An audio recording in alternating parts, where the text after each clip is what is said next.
बोले भक्तवत्सल भगवान की जय।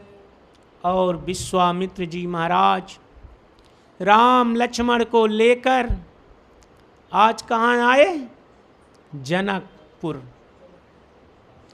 और जनकपुर जैसे आते हैं तो महाराज जनक महल में गए।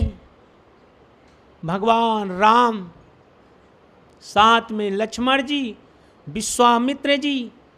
तो जनक देखकर कहते हैं कि ये जो पुत्र कौन है? पुत्र कौन है? तब विश्वामित्र जी कहते हैं आप तो देह रहितों से रहित हो, विदेह हो, आप स्वयं पहचानो। क्या करो? स्वयं पहचानो। तो यहाँ महाराज जो है जनक जी क्या कहते हैं? टकटकी बंधी ही जाती है, ऐसा कछु अद्भुत ने है हुआ। कहते हैं विदेह है मुझे, पर मैं आज विदेह हुआ। महाराज अभी तक मुझे बहुत लोग कहते थे विदेह है, मगर विदेह नहीं हुआ था। इनके दर्शन मात्र से लगता है वाकई में आज मैं विदेह हो गया। सहज विराग रूप मन मोरा, थकित होती जिमी चंद चकोरा। इनके देखने मात्र से ये कोई राजा नहीं है, राजकुमार नहीं है।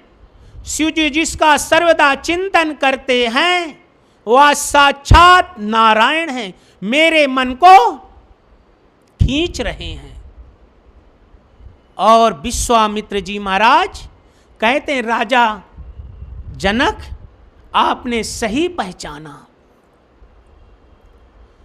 फिर उसके बाद पुष्प वाटिका के बगल में रुकने की व्यवस्था थी। और यहाँ क्या था? धनुष यज्ञ। और दूसरे दिन धनुष यज्ञ होना था। जब धनुष यज्ञ होना था तो पुष्प तोड़ना था किसको? क्योंकि उनके गुरुदेव जी जो थे ना, शालिक राम की नित्य पूजा करते थे। कौन थे गुरुदेव जी? विश्वामित्र जी। तो राम और लक्ष्मण जी को कहा देखो समक्ष गार्डन है, फूल चुक कर ले आओ तुलसी। और राम लक्ष्मण गार्डन में जाते हैं। उस समय माता सीता भी वहां आई हुई थी। भगवान फूल चुग रहे थे और जब फूल चुग रहे थे तो पसीना बह रहा था। ये रहस्य को माता सीता देख रही थी। भगवान राम के महाराज मुखारबिंद को माता सीता देखती हैं और जो है किससे प्रार्थना करती हैं? जय जय गिरिवर राज किशोरी, जय महेश मुख चंद चकोरी। देवी पूजी पद कमल तुम्हारे, सुर नर मुनि सब होई सुखारे। हे देवी, हे गणेश गौरी, भगवान शिव, आपकी मैं क्या करूंगा? जन्म जन्मांतर तक पूजा अर्चन वंदन करूंगा। मेरा जो है प्रभु श्री राम इनके साथ क्या हो जाए? विवाह हो जाए। और फूल चुक करके दोनों भाई गुरुदेव जी के पास आए लेकर। गुरुदेव जी से निवेदन किया कि गुरुदेव जी इस लड़की का क्या था? स्वयंवर कल होने जा रहा है। वो लड़की आज गार्डन में आई हुई है।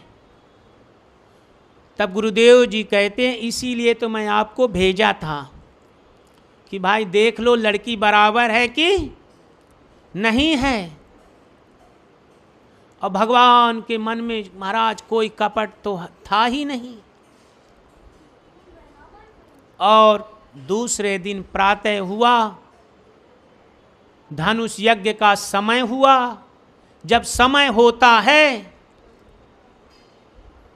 तो महाराज देश विदेश के राजा महाराजा सभी आज गए हुए हैं, सब बैठे हुए हैं।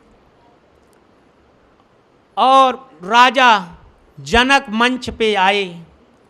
जब मंच पे आते हैं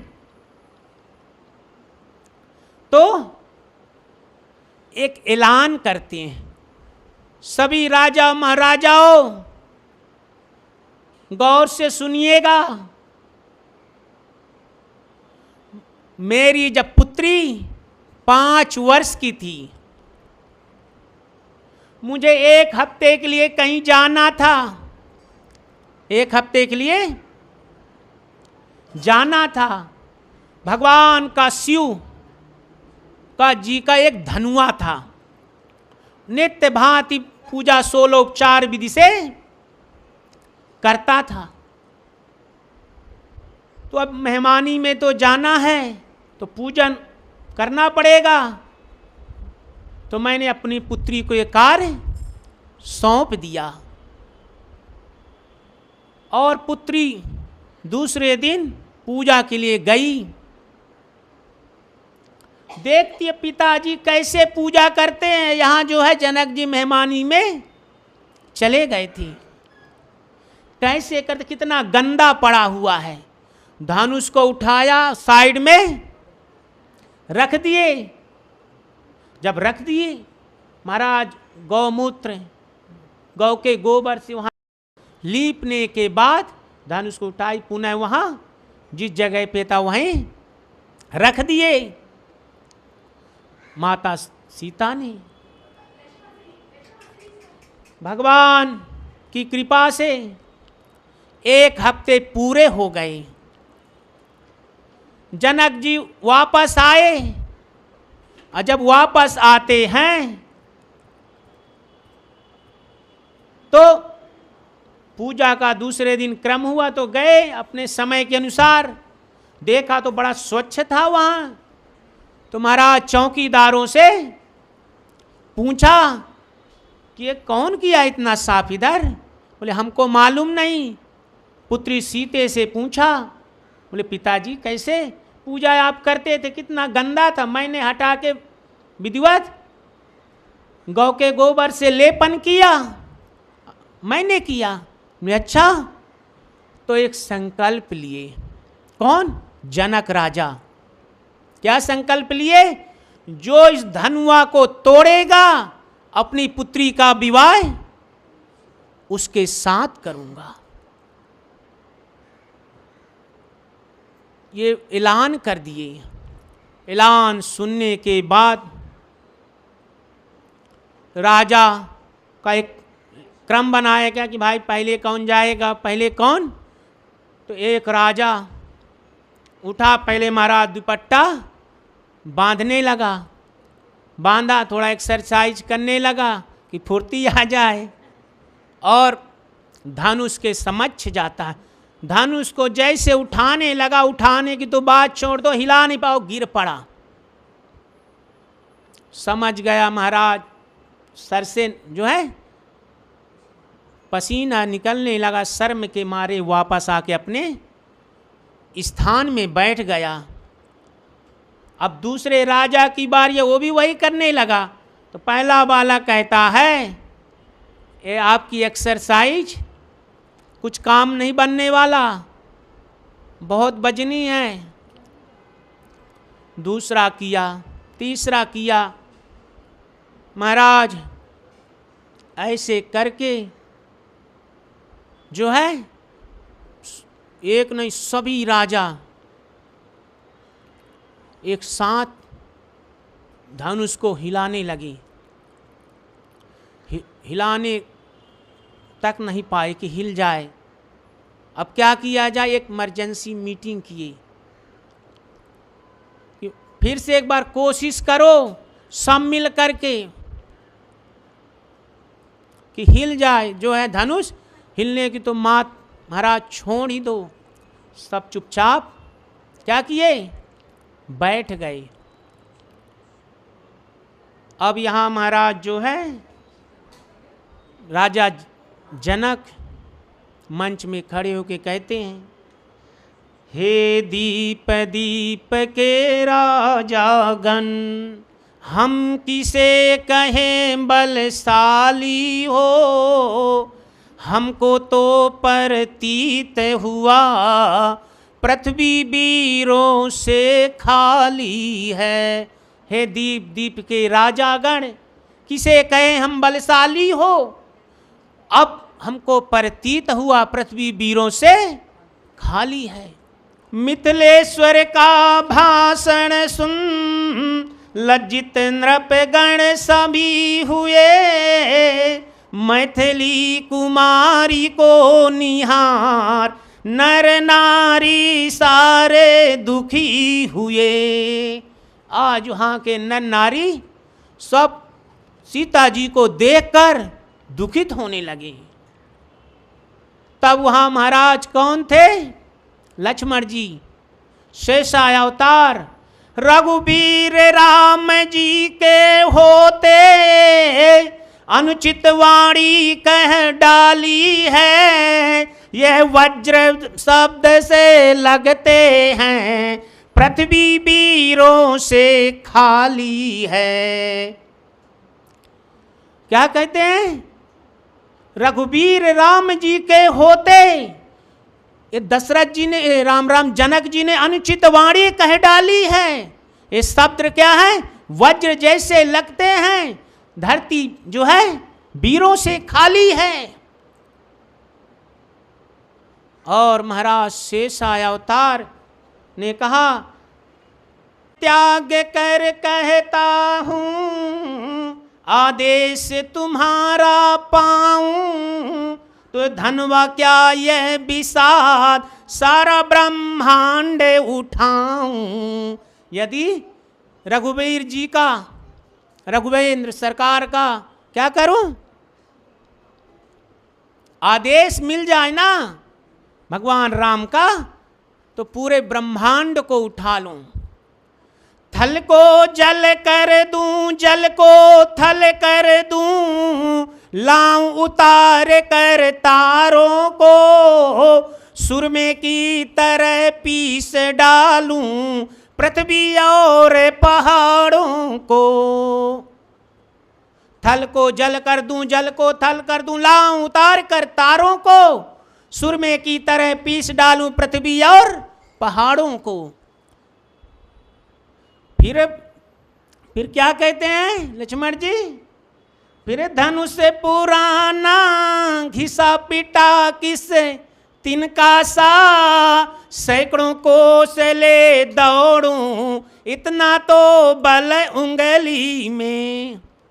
ये धनुष को महाराज सैकड़ों कोस लेकर दौड़ूं, इतना तो ताकत मेरे उंगली में है। थोड़ा महाराज क्या हुए, मन को शांति मिली, प्रेम समेत निकट बैठारे। और यहाँ भगवान राम ने क्या किया, अपने आंख के इशारे से लक्ष्मण जी को बैठा दिए। भैया अभी शुभ समय नहीं आया है, अभी शुभ समय नहीं, आप बैठ जाओ, जब शुभ घड़ी आएगी तो मैं बोलूँगा।